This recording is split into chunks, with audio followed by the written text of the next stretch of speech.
The Aeneid by Publius Vergilius Maro. Translated by John Dryden. Book 8. Arcadian Allies. Part 1.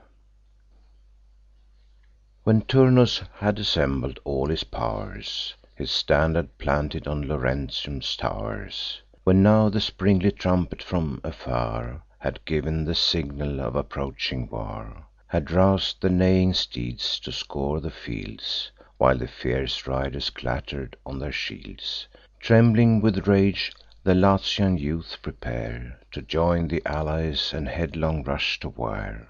Fierce Ufens and Messapus led the crowd, with bold Mezentius, who blasphemed aloud. These through the country took their wasteful course, the fields to forage and to gather force. Then Venulus to Diomed they send, to beg his aid Ausonia to defend, declare the common danger, and inform the Grecian leader of the growing storm. Aeneas landed on the Latian coast, with banish'd gods, and with a baffled host, yet now aspir'd to conquest of the state, and claim'd a title from the gods and fate. What numerous nations in his quarrel came, and how they spread his formidable name; what he design'd, what mischief might arise, if fortune favour'd his first enterprise, was left for him to weigh, whose equal fears and common interest was involved in theirs. While Turnus and the allies thus urge the war, the Trojan, floating in a flood of care, beholds the tempest which his foes prepare. This way and that he turns his anxious mind, thinks and rejects the counsels he design'd, explores himself in vain in every part, and gives no rest to his distracted heart. So when the sun by day or moon by night strike on the polish'd brass their trembling light, the glitt'ring species here and there divide, and cast their dubious beams from side to side. Now on the walls, now on the pavement play, and to the ceiling flash the glaring day. It was night, and weary nature lull'd asleep the birds of air and fishes of the deep, and beasts and mortal men. The Trojan chief was laid on Tiber's bank, oppress'd with grief, and found in silent slumber late relief. Then thro' the shadows of the poplar wood arose the father of the Roman flood. An azure robe was o'er his body spread, a wreath of shady reeds adorn'd his head. Thus manifest to sight, the god appear'd, and with these pleasing words his sorrow cheer'd: "Undoubted offspring of ethereal race, O long expected in this promis'd place, Who thro' the foes hast borne thy banish'd gods, restored them to their hearths and old abodes, this is thy happy home, the clime where fate ordains thee to restore the Trojan state. Fear not, the war shall end in lasting peace, and all the rage of haughty Juno cease; and that this nightly vision may not seem th' effect of fancy, or an idle dream, a sow beneath an oak shall lie along, all white herself, and white her 30 young. When 30 rolling years have run their race, thy son Ascanius on this empty space shall build a royal town of lasting fame, which from this omen shall receive the name. Time shall approve the truth, for what remains, and how with sure success to crown thy pains. With patience next attend: a banish'd band, driven with Evander from th' Arcadian land, have planted here, and plac'd on high their walls. Their town the founder Pallanteum calls, deriv'd from Pallas, his great grandsire's name; but the fierce Latians old possession claim.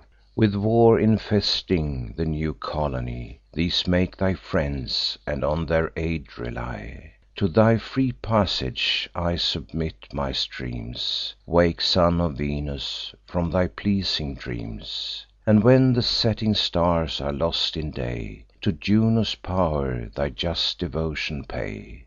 With sacrifice the wrathful queen appease, her pride at length shall fall, her fury cease. When thou return'st victorious from the war, perform thy vows to me with grateful care. The god am I, whose yellow water flows around these fields; it fattens as it goes. Tiber my name among the rolling floods, renown'd on earth, esteem'd among the gods. This is my certain seat; in times to come my waves shall wash the walls of mighty Rome." He said, and plunged below. While yet he spoke, his dream Aeneas and his sleep forsook. He rose, and looking up beheld the skies With purple blushing, and the day arise. The water in his hollow palm he took From Tiber's flood, and thus their pow'rs bespoke: "Laurentian nymphs, by whom the streams are fed, And Father Tiber, in thy sacred bed, receive Aeneas, and from danger keep. Whatever fount, whatever holy deep, Conceals thy wat'ry stores, where'er they rise, And, bubbling from below, salute the skies. Thou king of horned floods, whose plenteous urn Suffices fatness to the fruitful corn, for this thy kind compassion of our woes Shalt share my morning song and evening vows. But oh, be present to thy people's aid, And firm the gracious promise thou hast made." Thus having said, to galleys from his stores With care he chooses, mans, and fits with oars. Now on the shore the fatal swine is found. Wondrous to tell, she lay along the ground, Her well-fed offspring at her udders hung, She white herself, and white her 30 young. Aeneas takes the mother and her brood, And all on Juno's altar are bestow'd. The following night, and the succeeding day, Propitious Tiber smooth'd his wat'ry way. He roll'd his river back, and pois'd he stood, A gentle swelling, and a peaceful flood. The Trojans mount their ships; they put from shore, Borne on the waves, and scarcely dip an oar. Shouts from the land give omen to their course, And the pitch'd vessels glide with easy force. The woods and waters wonder at the gleam Of shields, and painted ships that stem the stream. One summer's night and one whole day they pass Betwixt the greenwood shades, and cut the liquid glass. The fiery sun had finish'd half his race, Look'd back, and doubted in the middle space, When they from far beheld the rising tow'rs, The tops of sheds, and shepherds' lowly bow'rs. Thin as they stood, which then on homely clay Now rise in marble from the Roman sway. These cots, Evander's kingdom, mean and poor, The Trojan saw, and turn'd his ships to shore. 'Twas a solemn day. Th' Arcadian states, The king and prince, without the city gates, Then paid their offsprings in a sacred grove To Hercules, the warrior son of Jove. Thick clouds of rolling smoke involve the skies, And fat of entrails on his altar fries. But when they saw the ship that stemm'd the flood, And glitter'd thro' the covert of the wood, They rose with fear, and left th' unfinish'd feast, Till dauntless Pallas reassur'd the rest. To pay the rites, himself without delay A jav'lin seiz'd, and singly took his way. Then gain'd a rising ground, and call'd from far: "Resolve me, strangers, whence and what you are, Your business here, and bring you peace or war?" High on the stern Aeneas he stand, And held a branch of olive in his hand. While thus he spoke: "The Phrygians' arms you see, Expell'd from Troy, provok'd in Italy By Latian foes, with war unjustly made; At first affianc'd, then at last betray'd. This message bear: the Trojans and their chief Bring holy peace, and beg the king's relief." Struck with so great a name, and all on fire, The youth replies: "Whatever you require. Your fame exacts; upon our shores descend, A welcome guest, and, what you wish, a friend. He said, and downward hasting to the strand, Embrac'd the stranger prince, and join'd his hand. Conducted to the grove, Aeneas broke the silence first, and thus the king bespoke: "Best of the Greeks, to whom, by fate's command, I bear these peaceful branches in my hand, undaunted I approach you, tho' I know Your birth is Grecian, and your land my foe. From Atreus, tho' your ancient lineage came, And boast the brother kings your kindred claim, Yet myself, conscious worth your high renown, Your virtue thro' neither neighb'ring nations blown, Our fathers' mingled blood, Apollo's voice, Have led me hither, less my need than choice. Our founder Dardanus, as fame has sung, And Greeks acknowledge, from Electra sprung. Electra from the loins of Atlas came, Atlas, whose head sustains the starry frame. Your sire is Mercury, whom long before On cold Cylleni's top fair Maia bore. Maia the fair, on fame if we rely, Was Atlas' daughter, who sustains the sky. Thus from one common source our streams divide; Ours is the Trojan, yours th' Arcadian side. Rais'd by these hopes, I sent no news before, Nor ask'd your leave, nor did your faith implore, But come, without a pledge, my own ambassador; The same Rutulians, who with arms pursue The Trojan race, are equal foes to you. Our host expell'd, what farther force can stay The victor troops from universal sway? Then will they stretch their pow'r athwart the land, And either sea from side to side command. Receive our offer'd faith, and give us thine; Ours is a gen'rous and experienced line. We want no hearts nor bodies for the war; In council cautious, and in fields we dare."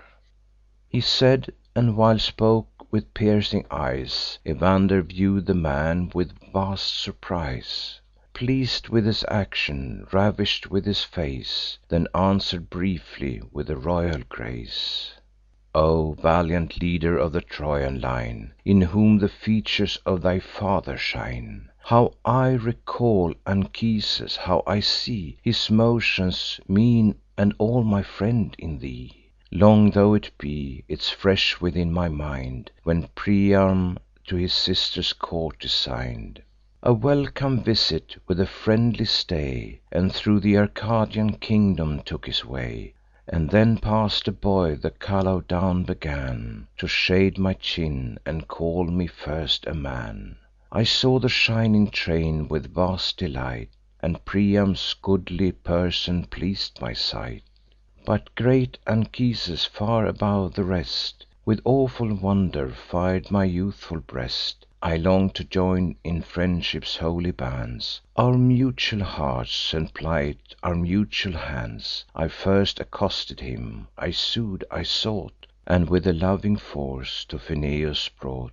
He gave me, when at length constrain'd to go, A Lycian quiver and a Gnossian bow, A vest embroider'd, glorious to behold, And 2 rich bridles with their bits of gold, Which my son's coursers in obedience hold. The league you ask I offer as your right; And when tomorrow's sun reveals the light, With swift supplies you shall be sent away. Now celebrate with us this solemn day, Whose holy rites admit no long delay.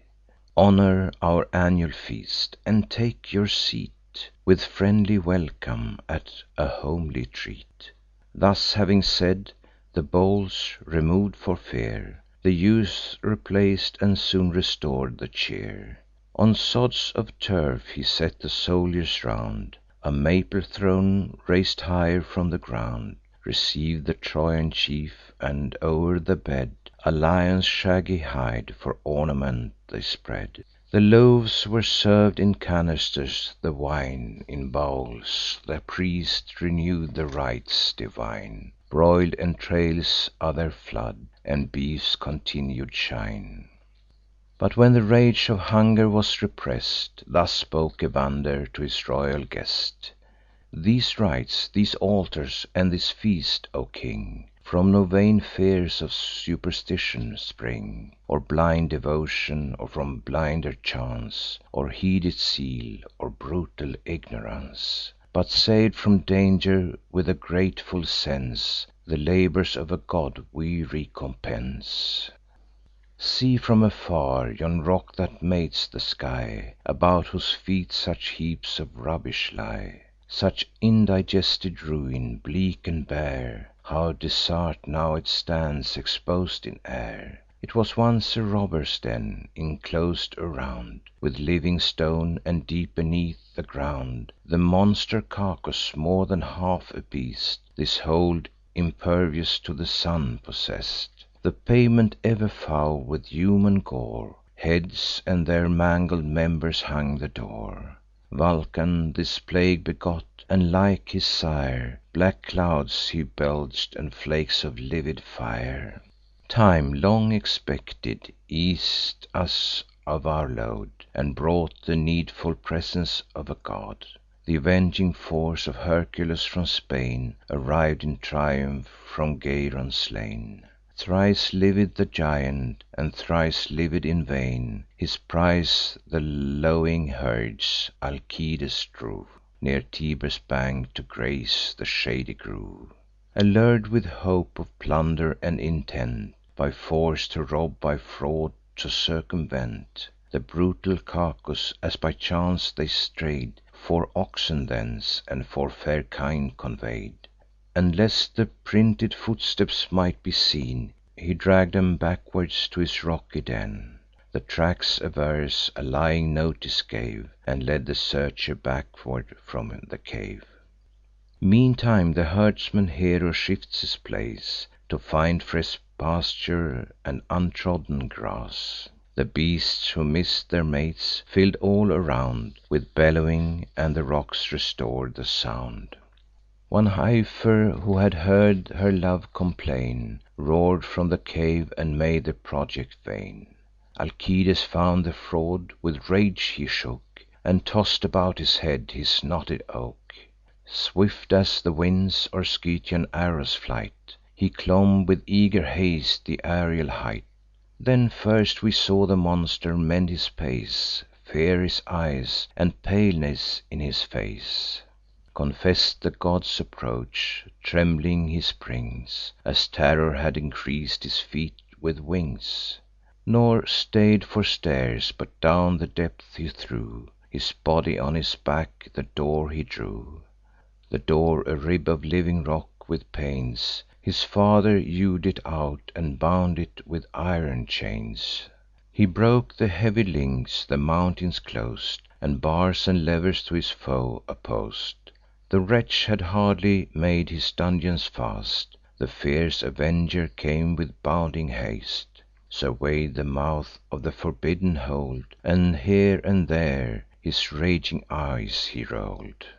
He gnash'd his teeth, and thrice he compass'd round With winged speed the circuit of the ground. Thrice at the cavern's mouth he pull'd in vain, And, panting, thrice desisted from his pain. A pointed flinted rock, all bare and black, Grew gibbons from behind the mountain's back. Owls, ravens, all ill omens of the night, Here built their nests, and hither wing'd their flight. The leaning head hung, threat'ning, o'er the flood, And nodded to the left the hero stood, Adverse with planted feet, and from the right Tugg'd at the solid stone with all his might. Thus heav'd the fix'd foundation of the rock, Gave way; heav'n echoed at the rattling shock. Tumbling it chok'd the flood on either side; The banks leap backward, and the streams divide. The sky shrunk upward with unusual dread, And trembling Tiber divides beneath his bed. The court of Cacus stands reveal'd to sight. The cavern glares with new admitted light. So the pent vapours with rumbling sound heave from below, and rend the hollow ground. A sounding flaw succeeds, and from on high The gods with hate beheld the nether sky. The ghosts repine at violated night, And curse th' invading sun, and sicken at the sight. The graceless monster, caught in open day, Inclos'd, and in despair to fly away, Howls horrible from underneath, and fills His hollow palace with unmanly yells. The hero stands above, and from afar Plies him with darts and stones, and distant war. He from his nostrils' huge mouth expires Black clouds of smoke amidst his father's fires, Gath'ring with each repeated blast the night, To make uncertain aim and erring sight. The wrathful god then plunges from above, And where in thickest waves the sparkles drove, There lights, and wades thro' fumes, and gropes his way, Half singed, half stifled, till he grasps his prey. The monster spewing fruitless flames he found; He squeezed his throat, he writhed his neck around, And in a knot his crippled members bound. Then from their sockets tore his burning eyes; Roll'd on a heap the breathless robber lies. The doors, unbarr'd, receive the rushing day, And thoro' lights disclose the ravish'd prey. The bulls, redeem'd, breathe open air again; Next, by the feet they drag him from his den. The wond'ring neighbourhood, with glad surprise, Behold his shagged breast, his giant size, His mouth that flames no more, and his extinguish'd eyes. From that auspicious day, with rites divine, We worship at the hero's holy shrine. Potitius first ordain'd these annual vows; As priests we added the Pinarian house, Who rais'd this altar in the sacred shade, Where honours ever due for ever shall be paid. For these deserts, and this high virtue shown, We warlike youths your heads with garlands crown. Fill high the goblets with a sparkling flood, And with deep draughts invoke our common god." This said, a double wreath Evander twined, And poplars black and white his temples bind; Then brims his ample bowl with like design. The rest invoke the gods with sprinkled wine. Meantime the sun descended from the skies, And the bright evening star began to rise. And now the priests, Potitius at their head, In skins of beasts involv'd the long procession led, Held high the flaming tapers in their hands, As custom had prescribed their holy bands. Then with the second course the tables load, And with full chargers offer to the god.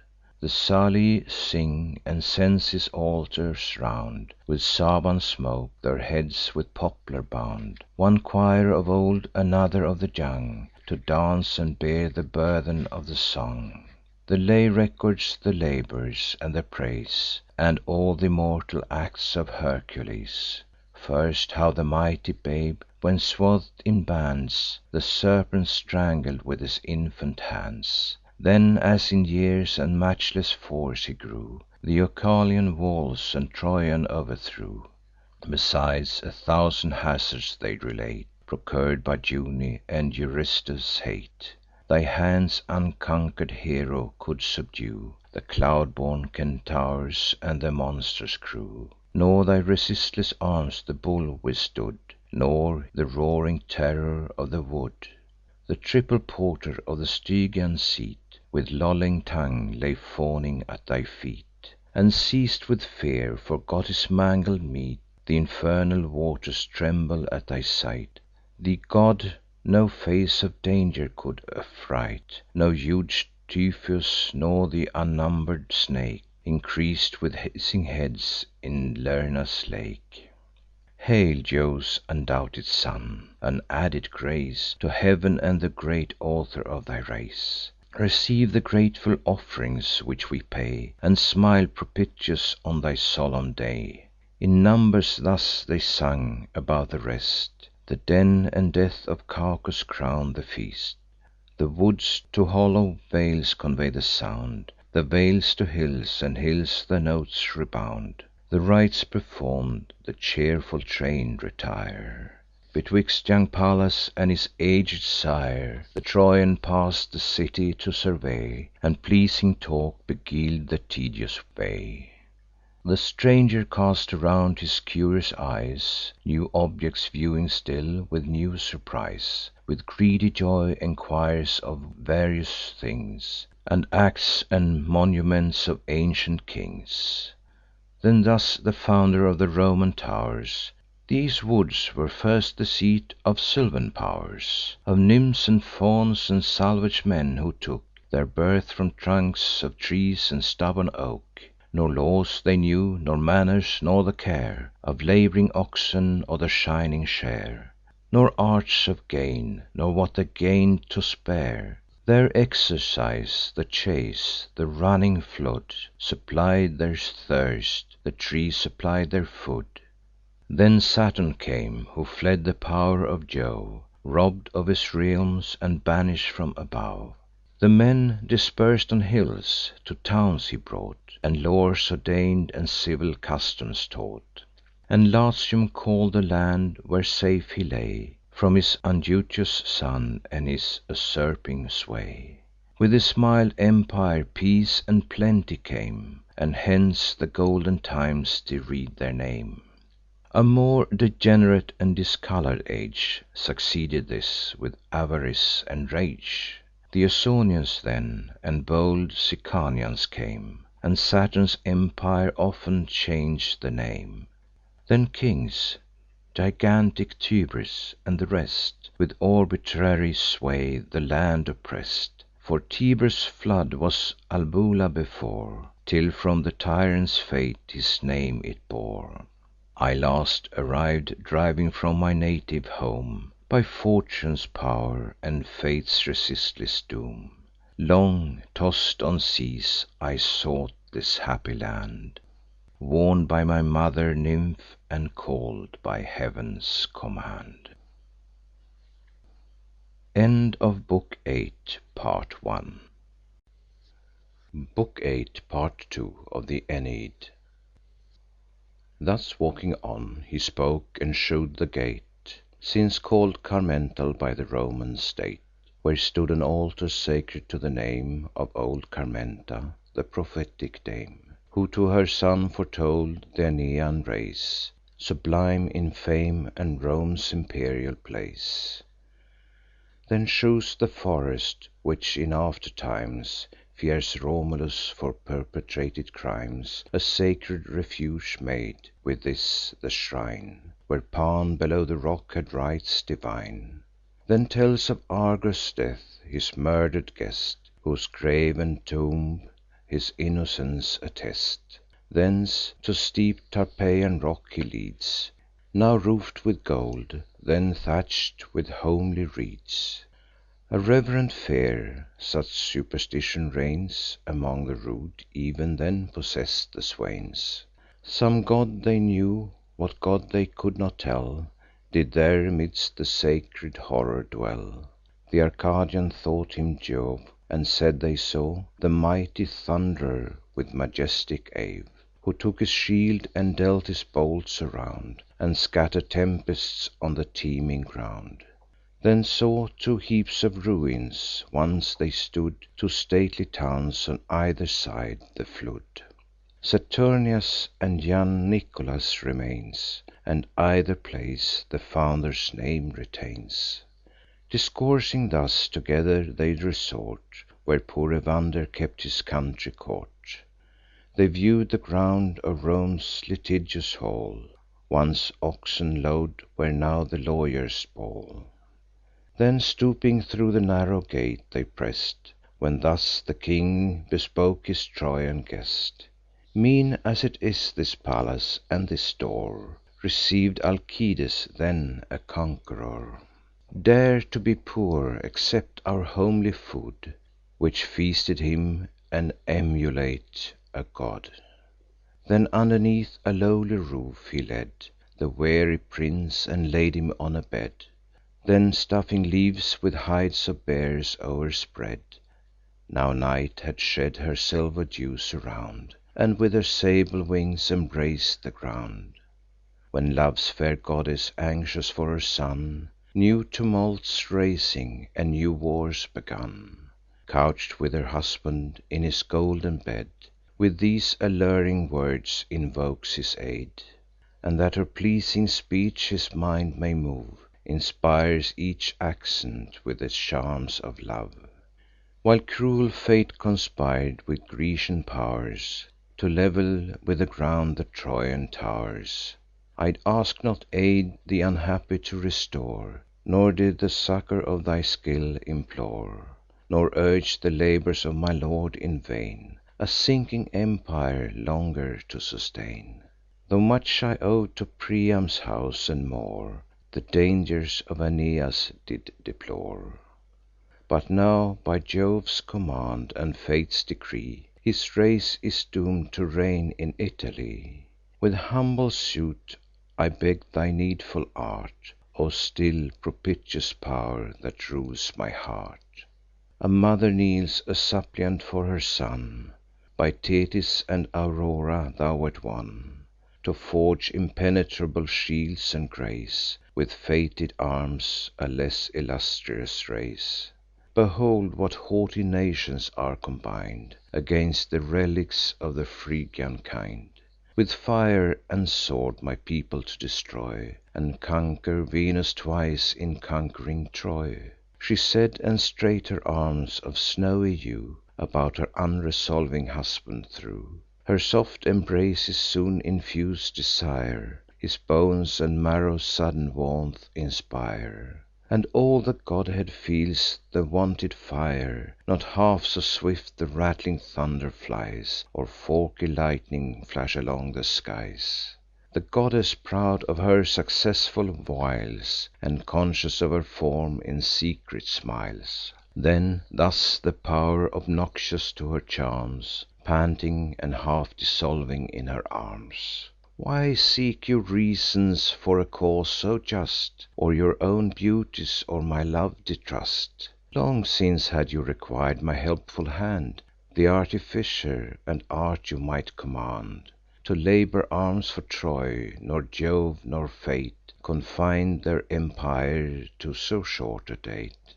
And if you now desire new wars to wage, My skill I promise, and my pains engage. Whatever melting metals can conspire, Or breathing bellows, or the forming fire, Is freely yours: your anxious fears remove, And think no task is difficult to love." Trembling he spoke, and, eager of her charms, He snatch'd the willing goddess to his arms, Till in her lap infus'd he lay possess'd Of full desire, and sunk to pleasing rest. Now, when the night her middle race had rode, And his first slumber had refresh'd the god, The time when early housewives leave the bed, When living embers on the hearth they spread, Supply the lamp, and call the maids to rise, With yawning mouths, and with half open'd eyes, They ply the distaff by the winking light, And to their daily labour add their night. Thus frugally they earn their children's bread, And uncorrupted keep the nuptial bed. Not less concern'd, nor at a later hour, Rose from his downy couch the forging pow'r. Sacred to Vulcan's name, an isle there lay, Betwixt Sicilia's coast and Lipare, Rais'd high on smoking rocks; and deep below, In hollow caves, the fires of Aetna glow. The Cyclops here their heavy hammers deal; Loud strokes, and hissings of tormented steel, Are heard around; the boiling waters roar, And smoky flames thro' fuming tunnels soar. Hither the father of the fire, by night, Thro' the brown air precipitates his flight. On their eternal anvils here he found The brethren beating, and the blows go round. A load of pointless thunder now there lies Before their hands, to ripen for the skies. These darts for angry Jove they daily cast, consum'd on mortals with prodigious waste. 3 rays of writhen rain, of fire 3 more, Of winged southern winds and cloudy store; As many parts the dreadful mixture frame, And fears are added, and avenging flame. Inferior ministers for Mars repair His broken axle-trees and blunted war, And send him forth again with furbish'd arms, To wake the lazy war with trumpets' loud alarms. The rest refresh the scaly snake that fold The shield of Pallas, and renew their gold. Full on the crest of Gorgon's head they place, With eyes that roll in death, and with distorted face.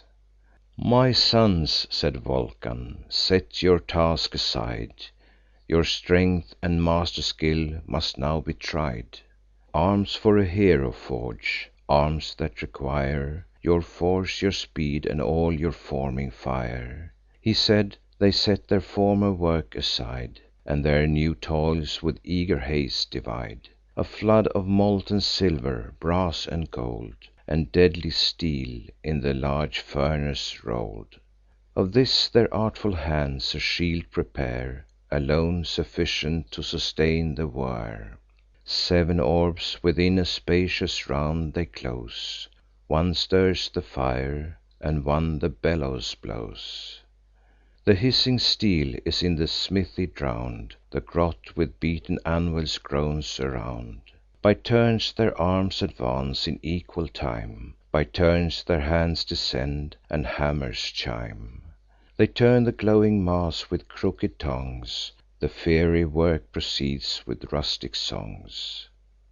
While at the Limnian god's command they urge Their labours thus, and ply th' Aeolian forge, The cheerful morn salutes Evander's eyes, And songs of chirping birds invite to rise. He leaves his lowly bed, his buskins meet; Above his ankles sandals sheathe his feet. He sets his trusty sword upon his side, And o'er his shoulder throws a panther's hide. Two menial dogs before their master press'd, Thus clad, and guarded thus, he seeks his kingly guest. Mindful of promis'd aid, he mends his pace, But meets Aeneas in the middle space. Young Pallas did his father's steps attend, And true Achates waited on his friend. They join their hands; a secret seat they choose; Th' Arcadian first their former talk renews. "Undaunted prince, I never can believe The Trojan empire lost, while you survive. Command th' assistance of a faithful friend; But feeble are the succours I can send. Our narrow kingdom here the Tiber bounds; That other side the Latian state surrounds; Insults our walls, and wastes our fruitful grounds. But mighty nations I prepare to join Their arms with yours, and aid your just design. You come, as by your better genius sent, And fortune seems to favour your intent. Not far from hence there stands a hilly town, Of ancient buildings, and of high renown, Torn from the Tuscans by the Lydian race, Who gave the name of Caere to the place. Once Agyllina call'd, it flourish'd long, In pride of wealth, and warlike people strong, Till cursed Mezentius, in a fatal hour, Assum'd the crown with arbitrary pow'r. What words can paint those execrable times, The subjects' sufferings, and the tyrant's crimes? That blood, those murders, O ye gods, replace On his own head, and on his impious race. The living and the dead, at his command, Were coupled face to face, and hand to hand, Till, chok'd with stench, in loath'd embraces tied, The ling'ring wretches pin'd away and died. Thus plung'd in ills, and meditating more, The people's patience tir'd no longer bore. The raging monster, but with arms beset, His house and vengeance and destruction threat. They fire his place; while the flame ascends, They force his guards, and execute his friends. He cleaves the crowd, and, favour'd by the night, to Turnus' friendly court directs his flight. By just revenge the Tuscans set on fire, with arms their king to punishment require. Their num'rous troops now muster'd on the strand, my counsel shall submit to your command. Their navy swarms upon the coasts; they cry To hoist their anchors, but the gods deny. An ancient augur, skill'd in future fate, With these foreboding words restrains their hate: "Ye brave in arms, ye Lydian blood, the flow'r Of Tuscan youth, and choice of all their pow'r, Whom just revenge against Mezentius arms, To seek your tyrant's death by lawful arms. Know this: no native of our land may lead This pow'rful people seek a foreign head." Awed with these words, in camps they still abide, And wait with longing looks their promis'd guide. Tarchon, the Tuscan chief, to me has sent Their crown and ev'ry regal ornament. The people join their own with his desire, And all my conduct, as their king, require. But the chill blood that creeps within my veins, And age, and listless limbs unfit for pains, And a soul conscious of its own decay, Have forc'd me to refuse imperial sway. My Pallas were more fit to mount the throne, And should; but he's a Sabine mother's son, And half a native: but in you combine A manly vigour, and a foreign line.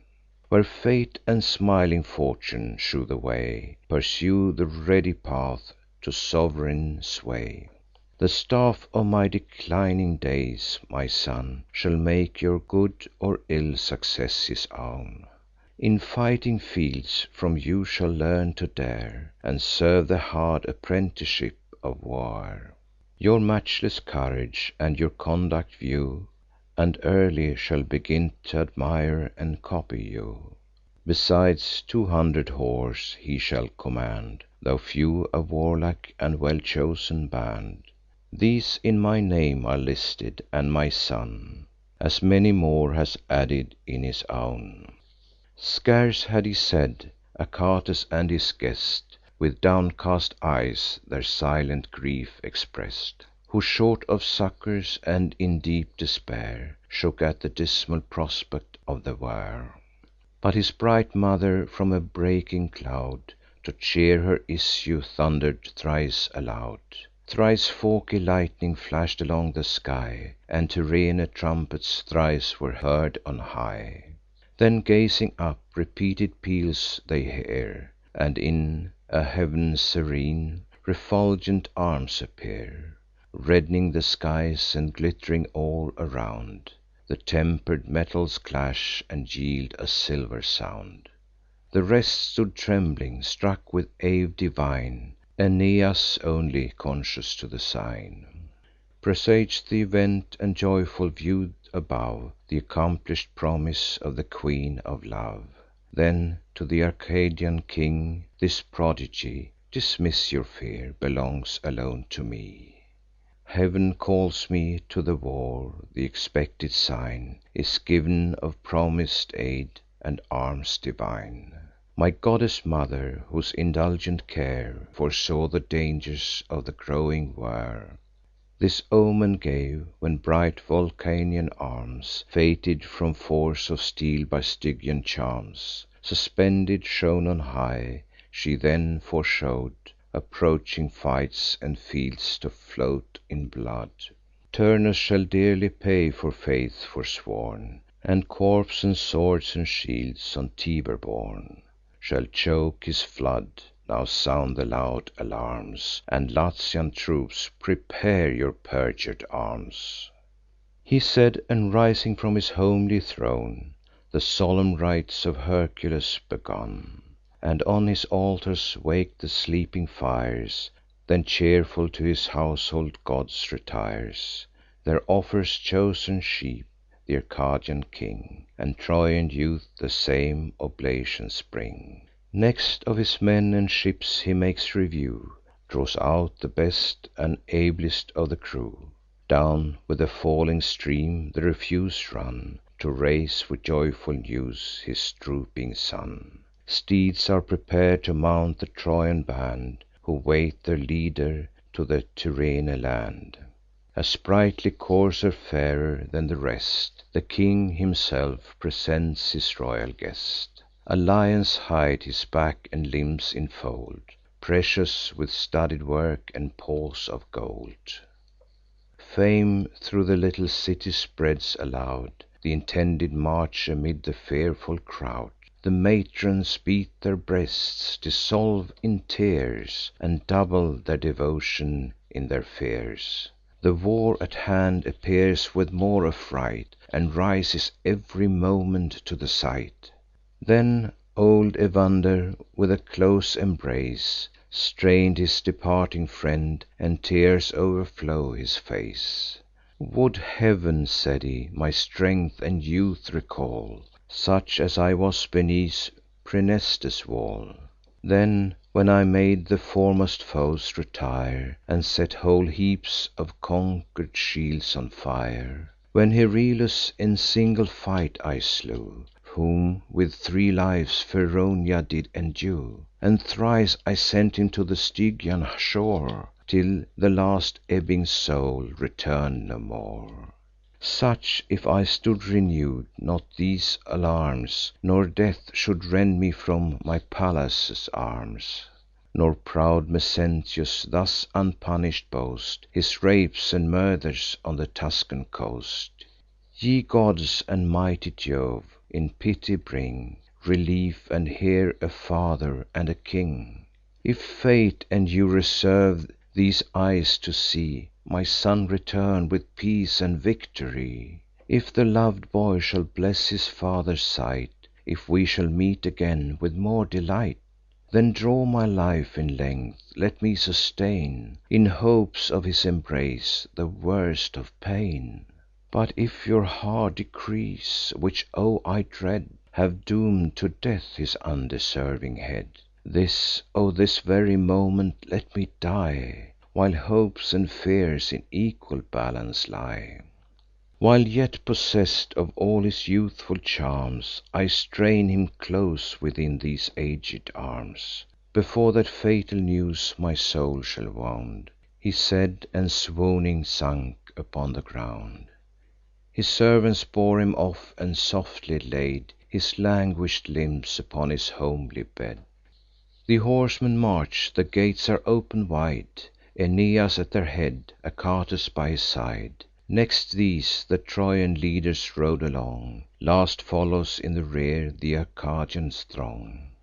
Young Pallas shone conspicuous o'er the rest; Gilded his arms, embroider'd was his vest. So from the seas exerts his radiant head The star by whom the lights of heav'n are led; Shakes from his rosy locks the pearly dews, Dispels the darkness, and the day renews.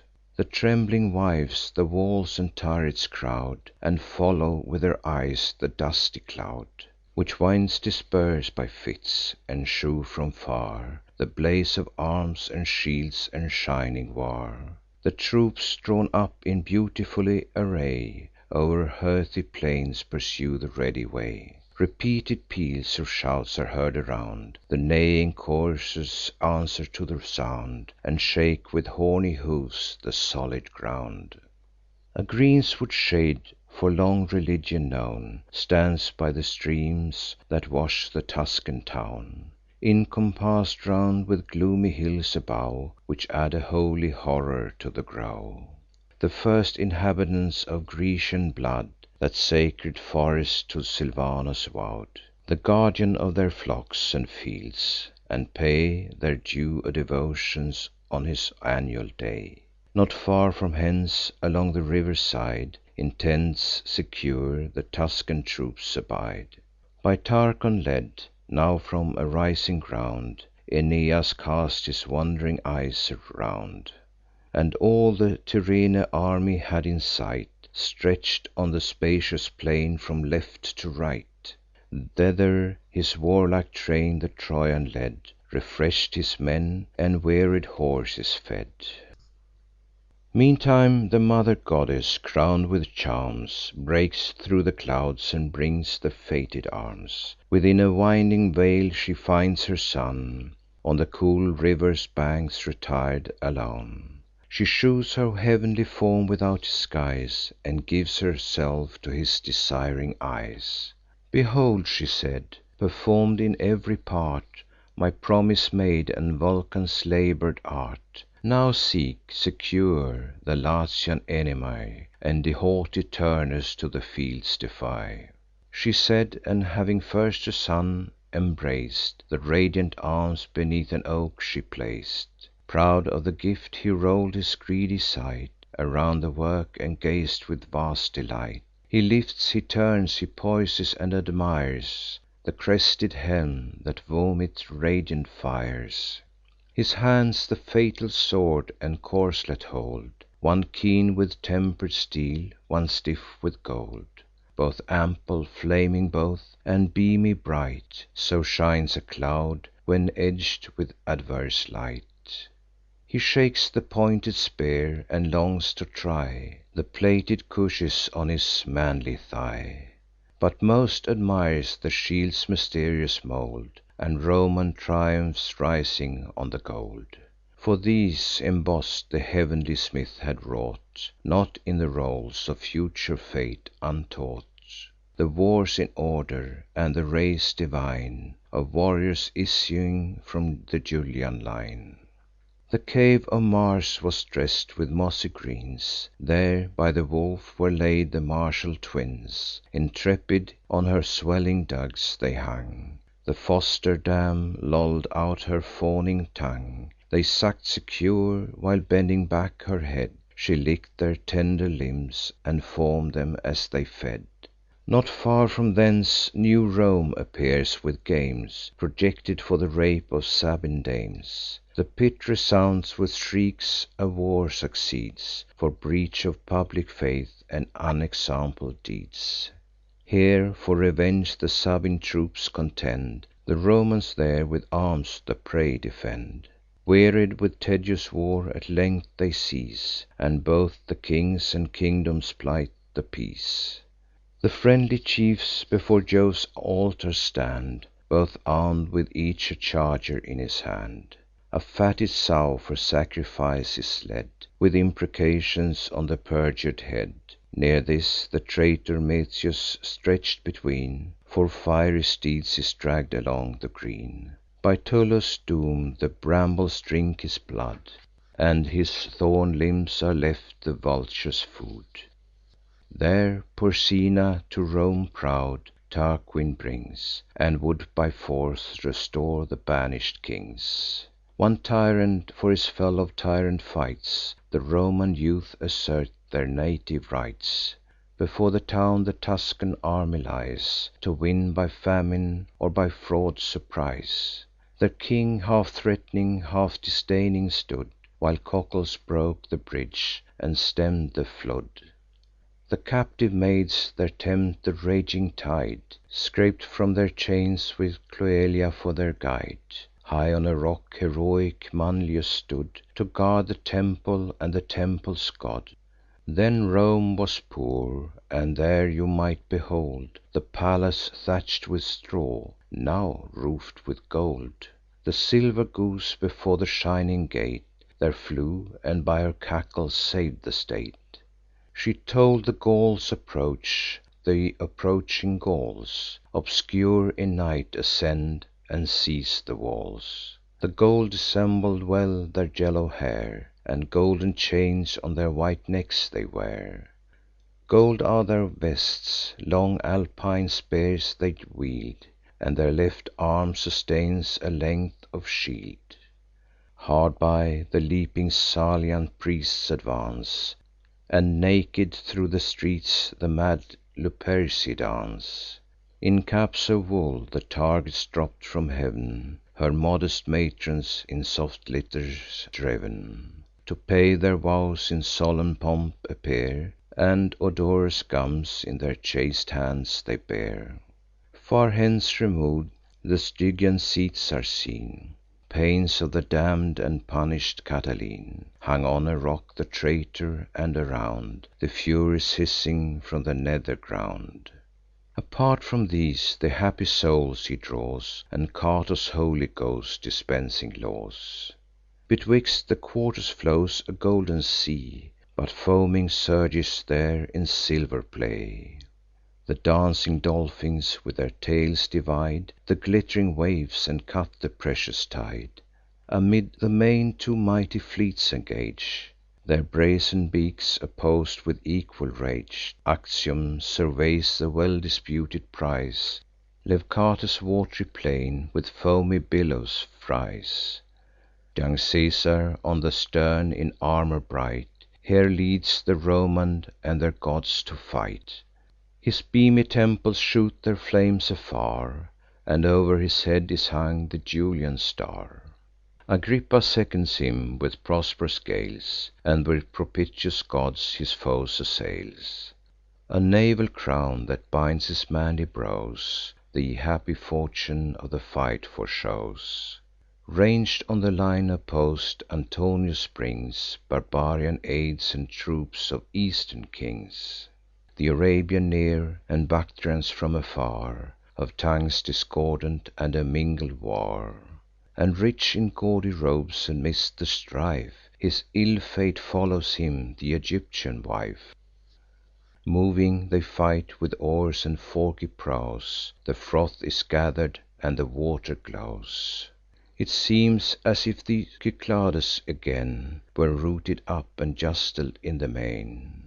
Or floating mountains meet; Such is the fierce encounter of the fleet. Fireballs are thrown, and pointed jav'lins fly; The fields of Neptune take the purple dye. The queen herself, amidst the loud alarms, With cymbals toss'd, her fainting soldiers warms. Fool as she was, who had not yet divin'd Her cruel fate, nor saw the snakes behind. Her country gods, the monsters of the sky, Great Neptune, Pallas, and Love's queen defy. The dog Anubis barks, but barks in vain, Nor longer dares oppose th' ethereal train. Mars, in the middle of the shining shield, Is grav'd, and strides along the liquid field. The deer resolves from heav'n with swift descent, And, discord dyed in blood, with garments rent, Divides the prease; her steps Bellona treads, And shakes her iron rod above their heads. This seen, Apollo from his Actian height Pours down his arrows, at whose winged flight The trembling Indians and Egyptians yield, And soft Sabaeans quit the wat'ry field. The fatal mistress hoists her silken sails, And, shrinking from the fight, invokes the gales. Aghast she looks, and heaves her breast for breath, Panting, and pale with fear of future death. The god had figur'd her as driving along By winds and waves, and scudding thro' the throng. Just opposite, sad Nilus opens wide His arms and ample bosom to the tide, And spreads his mantle o'er the winding coast, In which he wraps his queen, and hides the flying host. The victor to the gods his thanks express'd, And Rome triumphant with his presence bless'd. 300 temples in the town he plac'd, With spoils and altars ev'ry temple grac'd. 3 shining nights, and 3 succeeding days, The fields resound with shouts, the streets with praise, The domes with songs, the theatres with plays. All altars flame; before each altar lies, Drench'd in his gore, the destin'd sacrifice. Great Caesar sits sublime upon his throne, Before Apollo's porch of Parian stone; Accepts the presents vow'd for victory, And hangs the monumental crowns on high. Vast crowds of vanquish'd nations march along, Various in arms, in habit, and in tongue. Here Mulciber assigns the proper place For Carians, and th' ungirt Numidian race. Then ranks the Thracians in the second row, With Scythians, expert in the dart and bow. And here the tamed Euphrates humbly glides, and there the Rhine submits her swelling tides. And proud Araxes, whom no bridge could bind, the Danes' unconquer'd offspring march behind, And Morini, the last of humankind. These figures, on the shield divinely wrought, By Vulcan labour'd, and by Venus brought, With joy and wonder fill the hero's thought. Unknown the names, he yet admires the grace, And bears aloft the fame and fortune of his race. Book 8.